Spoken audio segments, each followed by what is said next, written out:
Welcome to another new episode of the Decluttering podcast with myself, Shalina. I hope you're well wherever you are in the world. This week, I wanted to revisit a topic, Swedish deck cleaning. I talked about it many moons ago in 2018 when it was a pretty new phenomenon and people had no idea what it was about and thought it was just pretty morbid. Margareta Magnusson, author of the book The Gentle Art of Swedish Deck Cleaning, discussed in her book how when you reach retirement age, you should start to get rid of all the stuff you've accumulated, which you don't need anymore, and so that no one else has to do it for you after you pass. As she said, life will become more pleasant and comfortable if we get some of the abundance out. And she is so right, and I have loved this ethos and this thought process since I've heard about it and read it, and I've just shared it with people so much. It's been a concept that's been embraced in Scandinavia and is getting adapted more and more by retirees as they get older and have to downsize from their family home, but it is really hard. I remember before the lockdown having a conversation with my mum about decluttering old school books that neither of us, my brother or I, wanted to keep. It was from a year we spent living in Kenya, which we don't hold fond memories of.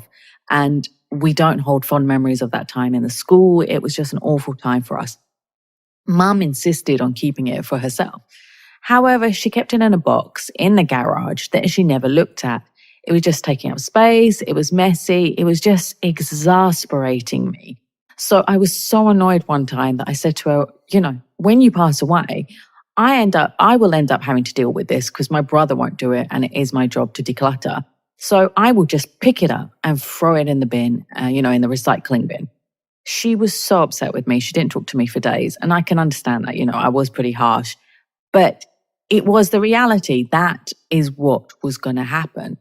So then once she calmed down, I explained to her about the concept of Swedish deck cleaning and the benefits of starting to clear your home so that you're not lumbered with it on top of grieving for your parents.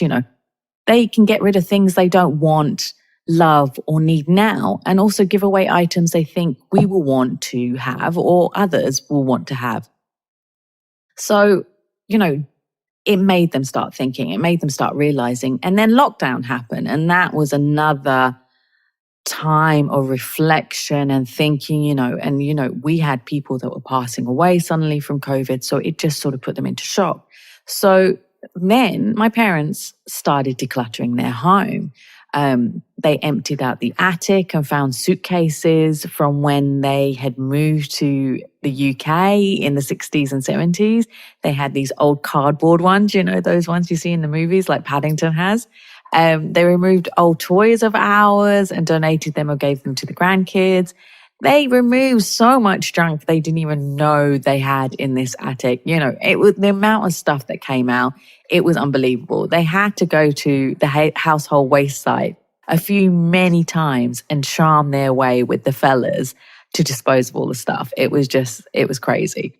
I was so proud of them. Then they went onto the shed and built shelving and reorganized it. My dad did this whole thing. It looks amazing now.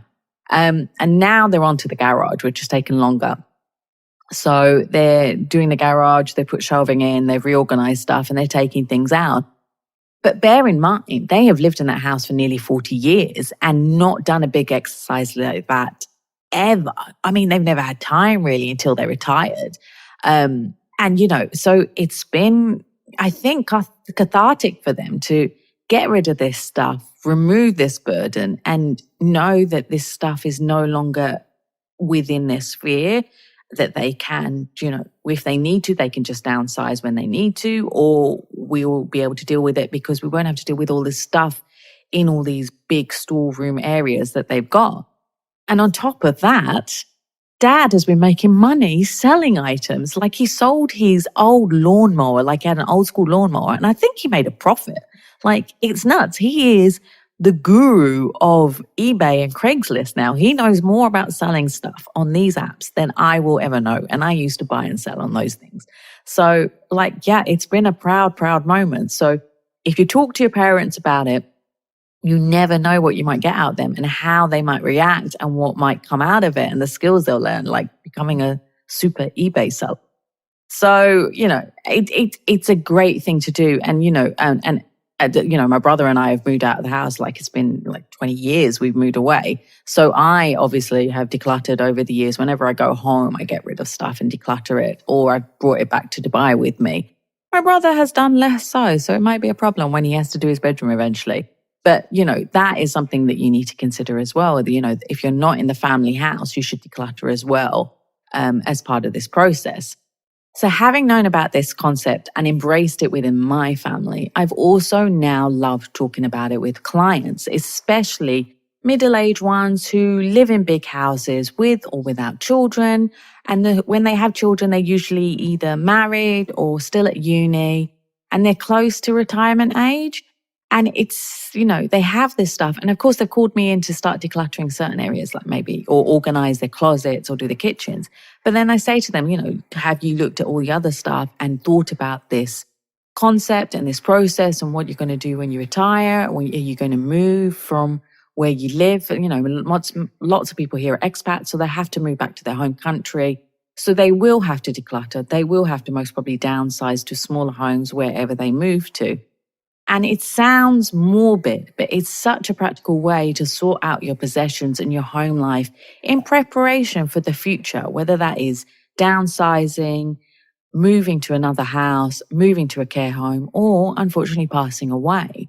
So, I'm always pragmatic, I'm always practical, and you know that when you listen to my podcast. So I want to give steps to how to, to learn how to do Swedish death cleaning. Margarita put it in her book, and I thought it would be a great chance to share it with you guys so you can start now rather than later in life. She urges, anyone over 65 to start the process now, but if you're younger, there is no harm in starting now. So first of all, with the process, you need to let your loved ones know you're going to start decluttering, so they can help with the process and keep you accountable as well. Then start with the less personal items. So, and I think it's always best to start with your clothes and accessories. So if you can't do a full declutter, which most probably you can't, do a mini declutter. So start with shelves, and then with the hanging space, section by section, removing the things that don't fit, don't look good, you don't wear, or are out of style, that are broken. They can all go for donation. Or if there are special pieces, see if you can give it to a loved one who will appreciate it and love it, but only if they want it. So don't burden them with your stuff if they don't want it, because it will become clutter. Next, declutter the furniture. So start with pieces that are taking up space and you don't need. So if you have big cupboards that are just filled with things that you don't need, or lots of coffee tables or side tables that are just taking up space, sell those pieces. Or if that fails, and it often does in Dubai, give it for donation. If it is a special antique piece, see if a loved one would like it, or if you can sell it to a specialist store. But there is, I've read articles about, those old mahogany type furniture that was, the 60s and stuff. They're not wanted by, the next generation. Now people want modern, clean lines. So it's very difficult to sell them and very difficult to give them away. So see if you can find someone that can do repurposing. There are people that will buy items for a few $100 or dirhams, and then they will repurpose it and sell it on. So see what you can do. There are many ways to get around this, but it's unfortunate people don't want old style type of furniture right now. It's just not cool. Then after that, declutter by size. So you declutter the big items, which is the furniture, then move your way down to books, electronics, then down to the mementos, letters, the photographs, which are the hardest parts. Keep the mementos that mean a lot to you, but start removing items that you have no special feeling for. So, things that you don't want, don't have any meaning to me, and that your family won't treasure either when you pass away. If the mementos are too difficult to part with, put them in a box of sentimental belongings and mark the box to throw away once you're no longer around to appreciate them. So this box can just be, you can write on it, sentimental, throw away. And of course, your kids might look at it and see things and go, actually, no, this is very special to us. We'll keep it. Or they'll go, all right, mum, all right, dad, we'll throw it away. Next, gift possessions away gradually. If it is a thoughtful gift to someone who will appreciate it, it will make you feel better and make them so happy. However, if it's going to end up being clutter, donate it. Magnuson suggests you give your friend whatever items of yours that they have long admired. Unless you still want it, then you can add it to the will to gift it to them in your will when you're gone. But, if they love it now and you can part with it, give it to them now. Next, make a list of important documents and passwords. So this is something I'm going to be discussing in a future episode soon, because I am very conscious that a lot of people don't have a backup for the important documents and passwords and things in their life that people need to know about when you do pass away. And it's been on my mind for a long time, so I will be talking about that much more in a future episode. Then donate and sell the rest of your stuff that you don't need in your life. And finally, declutter regularly. So of course, that's, something that you should do all the time. Do a mini declutter. It will help you to get through that. So, these are the main tips from the book. And, of course, I've added my own tips as usual.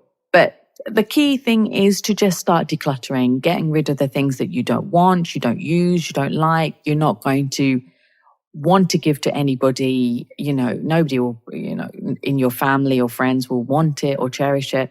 Start removing these things from your life, because it's just going to take up space. It's just going to be a burden on the people who will have to deal with it when you do pass away or you do move to a smaller house or to a care home, So now, while you are, I suppose, compass mentors, this is a good time to deal with the stuff and to start Swedish death cleaning. So I hope you found it useful. I hope you found it insightful if you hadn't heard of it before. Let me know what you think in the comment box. If you found it useful, I would love it if you would share it with your friends and family. And also, I would love it if you would leave a review in the podcast player that you're listening to so that others will listen to it too. Thank you always for listening. Thank you. I always appreciate it, to all of you listeners. I will be talking to you again next week and giving you my tips and tricks. And for now, thank you for listening. Take care. Bye.